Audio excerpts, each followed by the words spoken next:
पत्र के लिए धन्यवाद कार्यक्रम लेकर हम हाजिर हो गए हैं। मैं हूं ध्वनि मित्र पांडुरंग पुराणिक और हमारे साथ हैं अरुण पांडे। और श्रोताओं को नमस्कार। साथी पांडुरंग जी, आपको भी नमस्कार हमारी ओर से। बिल्कुल नमस्कार। और मकर संक्रांति का पर्व है तो ढेर सारी मंगल कामनाएं, शुभकामनाएं।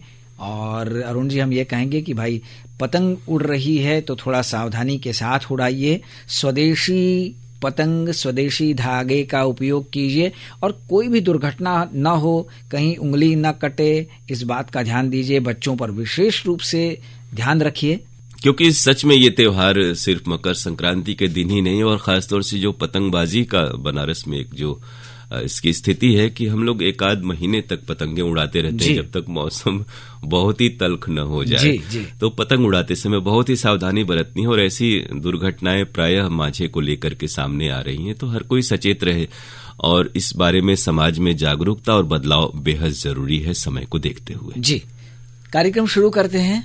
पहला जो ईमेल हमें मिला है प्रभाकर विश्वकर्मा का है, ग्राम जाफर खानी, पोस्ट शेरवा, अदलहाट, मिर्जापुर से। इनके साथ हैं धवल विश्वकर्मा। इन्होंने लिखा है कि 23 दिसंबर को एक ही फिल्म से में ताल फिल्म के गाने सुनवाए गए थे। हमारा निवेदन यह है कि फिल्म की कहानी का थोड़ा संक्षिप्त परिचय भी दिया जाए, और कहानी के लेखक का नाम भी यदि आप निश्चित रूप से बताया करें तो अच्छा होगा। आमतौर पे तो पांडुरंग जी आजकल ये कंप्यूटर प्रोग्राम हो रहा है और पूरी तरह से ये तमाम जानकारियां उसमें दी जा रही हैं।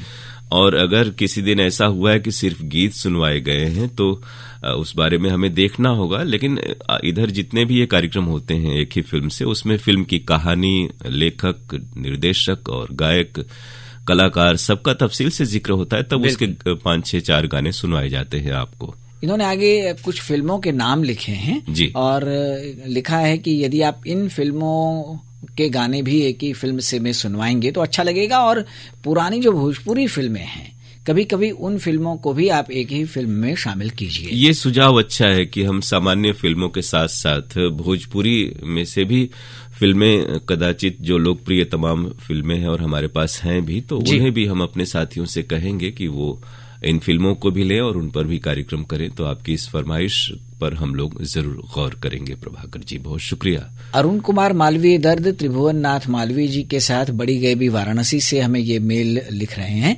लिखते हैं, सबसे पहले आकाशवाणी के सभी मित्रों को 2023 की 9 वर्ष की ढेर सारी शुभकामनाएं, मंगल कामना और सबको बधाई। मेरे मित्रों को भी आप लोगों के जीवन में हमेशा सुख शांति रहे और आप सब लोग स्वास्थ्य संपन्न रहें, ऐसी कामना है। प्रोग्राम के बारे में इसलिए बहुत ज़्यादा नहीं लिख पा रहा हूं क्योंकि मैं ज़्यादा अभी ठीक से सुन नहीं पा रहा हूं, लेकिन यह है कि अच्छे प्रोग्राम आपके यहाँ से निश्चित रूप से प्रसारित हो रहे होंगे और हमें उम्मीद है कि आगे भी अच्छे अच्छे प्रोग्राम आप सुनवाते रहेंगे। तो आपका ये मेल पाकर के हमें बहुत ही खुशी हुई और उम्मीद करते हैं कि आप शीघ्र स्वस्थ हो जाएंगे और पहले की तरह कार्यक्रम हमारे सुनेंगे। और आपके तो पहले फोन इन में फोन भी आया करते थे, तो हम उस दिन का इंतजार कर रहे हैं। और रही बात सुनने और सेहत की, तो ऐसा कई बार किसी के साथ भी हो सकता है, जैसे इन दिनों सर्दी गर्मी का ये जो आलम है कि कभी थोड़ी धूप हो जाती है और आमतौर पे ठंडक रहती है। तो सेहत को लेकर के तो हम सबको सतर्कता बरतनी बहुत जरूरी है और सभी स्वस्थ रहें, ऐसी हमारी भी कामना होती है। बहुत शुक्रिया इस मेल के लिए आपको। छत्तीसगढ़ चूड़ी लाइन मुंगेली से मोहम्मद इसहाक, खतीजा बेगम, मोहम्मद अशफाक और मोहम्मद अल्ताफ का ये मेल है। इन्होंने लिखा है कि 26 दिसंबर को ईमेल पर आधारित फरमाइशी कार्यक्रम, जो फरमाइशी गीत एक्सप्रेस है, वो पेश किया जा रहा था और हमने इसमें समय से मेल भेज दिया था। एक से ज्यादा मेल अलग अलग आईडी से भी हमने भेजे, लेकिन हमारा नाम उस दिन शामिल नहीं किया गया। फरमाइशी ईमेल वाला हो या व्हाट्सएप वाला कार्यक्रम हो, कभी कभी ऐसा होता है कि हमारा वहां भेजने के बावजूद भी शामिल नहीं होता है। क्या हमसे कोई त्रुटि हो गई है? अगर ऐसा है तो आप हमें बताएं। बिल्कुल ऐसा नहीं है शाक जी, आपके मेल और व्हाट्सएप संदेश शामिल होते रहते हैं। 2-3 बातों का हम लोग जिक्र जरूर कर दें जो महत्वपूर्ण है तमाम श्रोताओं के लिए, कि मेल पर आधारित जो हमारा कार्यक्रम है, उस कार्यक्रम को आप बिल्कुल खतों वाले कार्यक्रम की तरह से लें। तो आप अगर अपने मेल भेजेंगे तो आने वाले दिनों में किसी कार्यक्रम में वो शामिल होगा। और रही बात व्हाट्सएप की, तो व्हाट्सएप पर बहुत सारे श्रोता इन दिनों हैं, जैसे कि निरंतर हम लोग देखते रहते हैं, 24 घंटे वो संदेश भेजते हैं जिसमें किसी भी फिल्म का नाम रहता है या किसी भी फिल्म का नाम नहीं रहता है जी। तो उसमें हम इन दिनों बिल्कुल वही संदेश शामिल कर रहे हैं जो उस दौरान और बताई हुई फिल्मों से आते हैं। और क्योंकि हमें लगता है कि बहुत से श्रोता ऐसे हैं पांडुरंग जी, जो कि प्रोग्राम सुनते भी नहीं, फिल्म का नाम भी नहीं जानना चाहते कि कौन कौन सी फिल्में हैं, और कुछ भी संदेश भेजते रहते हैं। और अगर आपने कहा कि कई नंबर से या कई आईडी से भेजी जा रही है, तो ये तो चीज ठीक नहीं है। तो इसे तो आप स्वयं सही कर लें कि एक बार भेजें, थोड़ी सी प्रतीक्षा करें, धैर्य रखें, तो उससे कार्यक्रम अच्छा होगा। वरना ये हम लोग देख रहे हैं कि कुछ एक नाम मिला जुला के या तोड़ मरोड़ करके कई कई संदेश आते हैं और बहुत सारे नाम रहते हैं, कई शहरों से नाम रहते हैं बार बार कहने के बावजूद।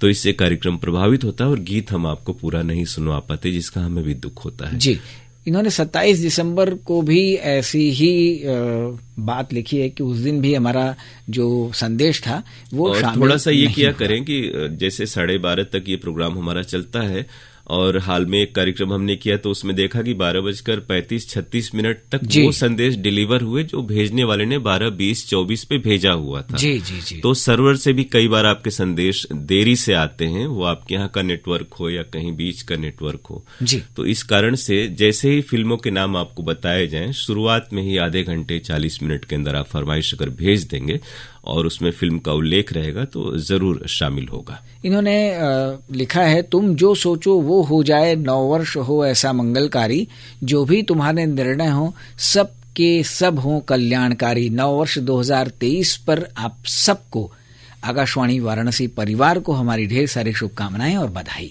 तो आपको ने बहुत अच्छी पंक्तियां लिखी, बधाई आप सबको भी, बहुत बहुत शुक्रिया हम आपको कह रहे हैं। इसी प्रकार कार्यक्रम सुनते रहें और प्रतिक्रियाएं हम तक जरूर पहुंचाएं। ये मेल हमारे पास आया है सुरेश जायसवाल और मिला दीपक और स्वाति जायसवाल का जी, जमानिया रेलवे स्टेशन गाजीपुर से। इन्होंने लिखा है कि 11 दिसंबर को लोकरंग कार्यक्रम हमने सुना, बेहद अच्छा लगा, अनुपम गुप्ता ने इसे पेश किया था। और 12 दिसंबर को ही ईमेल वाला कार्यक्रम भी इनकी ही प्रस्तुति थी, वो भी हमें अच्छा लगा। 14 दिसंबर को आशुतोष ने गुड मॉर्निंग बनारस पेश किया था, सफल प्रस्तुति थी।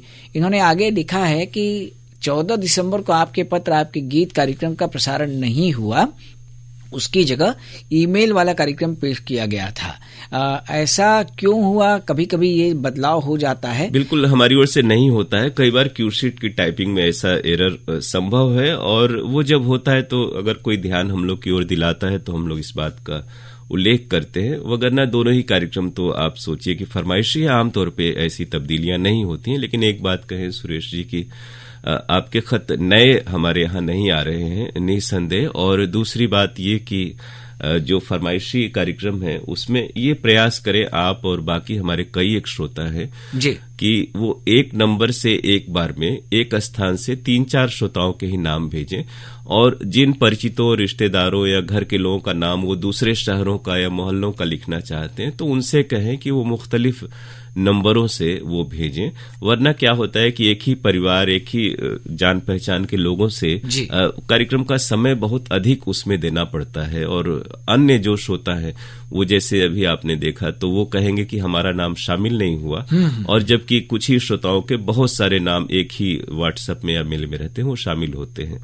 तो थोड़ा सा इस ओर ध्यान जरूर आपसे अपेक्षित है। इन्होंने लिखा है कि 14 दिसंबर को ही जो मेल वाला कार्यक्रम पेश किया गया उसमें आप कहते हैं कि लाइव मेल हम शामिल नहीं करते हैं, जबकि उस दिन लाइव ईमेल मंगवाए गए और मेरा ईमेल मैंने भेजने के बावजूद भी शामिल नहीं हुआ। आमतौर पे सुरेश जी आप हमारे इतने पुराने श्रोता है ना, मेरे ख्याल से इस केंद्र पर मेरे आने से पहले से आप जुड़े हुए हैं, तो आपको हम सभी लोग जानते हैं, और इस तरह के नए श्रोताओं से हमें कोई गुरेज नहीं, सभी का हम स्वागत करते हैं, समान सबके साथ व्यवहार हमारा होता है।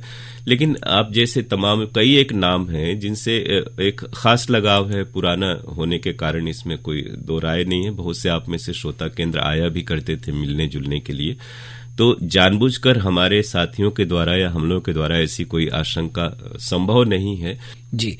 ये जो मेल आया है इसे भेजा है दिलशाद हुसैन ने, तो और लगता है पहले जो ये दो लाइनों के भेजते थे जो विषय में ही इनका हो जाता था, इस बार बहुत सारा इन्होंने एक साथ लंबा सा मेल भेजा है। जी जी जी जी। तो हम उसमें से जो बातें हैं हम शामिल करते हैं। इन्होंने लिखा है कि आरोग्यम कार्यक्रम में मधुमेह और मोटापा जाने और बचें विषय पर डॉक्टर नीरज खन्ना जी शामिल हुए थे और पांडुरंग जी की और श्रोताओं के जो प्रश्नों की बातें थीं, डॉक्टर साहब ने उसका समाधान बहुत ही अच्छे से किया, संतोषजनक उत्तर दिए। आकाशवाणी वाराणसी और दोनों प्रस्तुतकर्ताओं को, डॉक्टर साहब को बहुत बहुत धन्यवाद। इन्होंने लिखा है कि 20 दिसंबर को आपके केंद्र से जो गुड मॉर्निंग कार्यक्रम प्रसारित हुआ था, कीर्ति ने उसको पेश किया था। मूंगफली, चिनिया, बादाम के बारे में बड़ी अच्छी चर्चा थी और इतिहास भी जानने को मिला, इसके लिए बधाई। 21 दिसंबर को आपके पत्र आपके गीत कार्यक्रम अरुण जी ने पेश किया था, वो भी अच्छा था। भोजपुरी फिल्मी गीतों का कार्यक्रम जो व्हाट्सएप पर था वो भी बहुत ही रोचक था, अरुण जी की प्रस्तुति अच्छी लगी। 22 दिसंबर को आपके केंद्र से लोक संगीत में मन्ना लाल और साथियों की आवाज में जो लोकगीत सुनवाए गए वो लोकगीत भी हमें बहुत ही अच्छे लगे। 22 दिसंबर को ही सुगम संगीत में रागिनी सरना ने जो गीत प्रस्तुत किए थे वो भी कार्यक्रम हमें बहुत, वो भी जो गीत थे वो हमें बहुत अच्छे लगे। हिंदी कार्यक्रम में मुशायरा चंदन कुमार जी की पेशकश थी और जो शायर उसमें शामिल थे मुर्तजा हुसैन, मुख्तार आलम बनारसी, नसीमा, निशा, इन लोगों का कलाम बहुत लाजवाब था, पेशकश भी अच्छी लगी, इसके लिए सबको बहुत बहुत धन्यवाद। आगे लिखते हैं कि 23 दिसंबर को वंदना जी ने फरमाइशी गीत एक्सप्रेस कार्यक्रम पेश किया था, अच्छा लगा, बधाई। और लोक संगीत के अंतर्गत कल्पना ऋतुराज के स्वर में हमने लोकगीत सुना। 23 दिसंबर को गृहलक्ष्मी में क्यों बढ़ रहा है युवा वर्ग में हृदय संबंधी रोग, डॉक्टर अंकित कृष्ण अग्रवाल से जो पूर्णिमा सिंह की बातचीत थी वो बातचीत भी हमें अच्छी लगी। और 23 दिसंबर को मनोरमा ने आपकी पसंद पेश किया था, अच्छा लगा, गाने अच्छे अच्छे सुनने को मिले। और आपके यहाँ प्रतिदिन सुबह 9:30 पर उर्दू कार्यक्रम आकाशवाणी के लखनऊ केंद्र से प्रसारित होता है।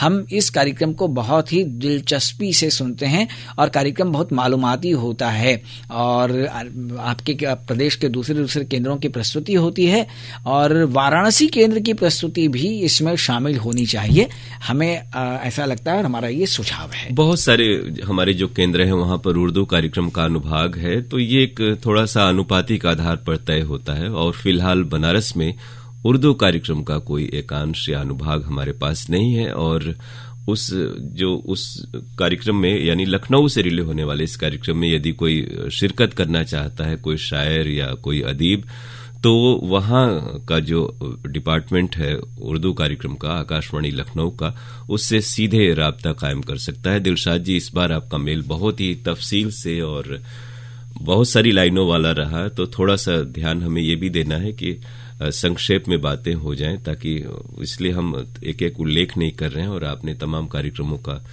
उनकी तारीफ की, आपकी बधाई प्रस्तोताओं तक, विशेषज्ञों तक पहुंच रही है।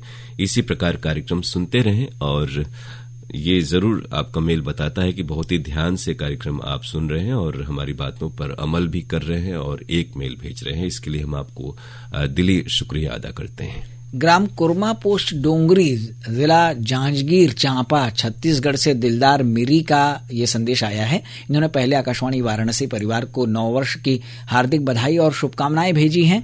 इन्होंने लिखा है कि 28 दिसंबर को वार्ता खेलों की दृष्टि से भारत के लिए कैसा रहा वर्ष। वार्ताकार थे विपुलेंद्र विक्रम सिंह और अशोक पांडे जी ने इसमें बातचीत की थी, तो ये बहुत ही अच्छा लगा।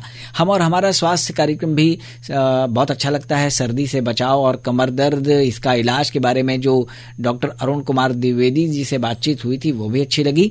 4 जनवरी को डॉक्टर संजय यादव से जो बातचीत थी अशोक पांडे की वो भी बहुत रोचक लगी। 6 जनवरी को फरमाइशी गीत एक्सप्रेस में बहुत ही अच्छे अच्छे सुंदर गाने सुनवाए गए।